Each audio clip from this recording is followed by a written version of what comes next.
আসসালামু আলাইকুম। আপনারা সবাই কেমন আছেন? আশা করি ভালোই আছেন। আল্লাহর রহমতে আমরাও ভালো আছি।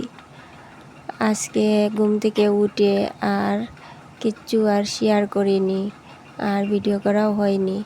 তাই শর্টকাটভাবে যেগুলো রান্না করেছি ওগুলাও আমি ভিডিও করে শেয়ার করেছি। তো এখানে আমি শাক ভাজা করতেছি। গাছে একটা গাছ হয়েছিল, তো এখান থেকে কয়টা পাতা পেড়ে এনে আমি ভাজা করতেছি। আর কাঁকরেল দিয়ে ডিম রান্না করব। আজকের এই শর্টকাট তরকারি দিয়ে নাস্তা করব। আর আশা করি আমার ভিডিওটা আপনাদের কাছে ভালো লাগবে, আর আমাকে বেশি বেশি করে সাপোর্ট করবেন, আর একটি লাইক করবেন, আর চ্যানেলটাকে সাবস্ক্রাইব করে রাখবেন।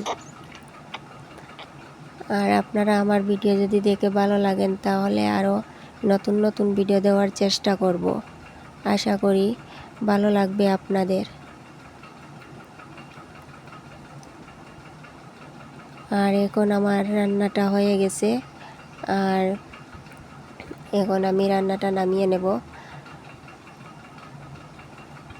তো এখন আমি ভাত নিয়ে বসেছি।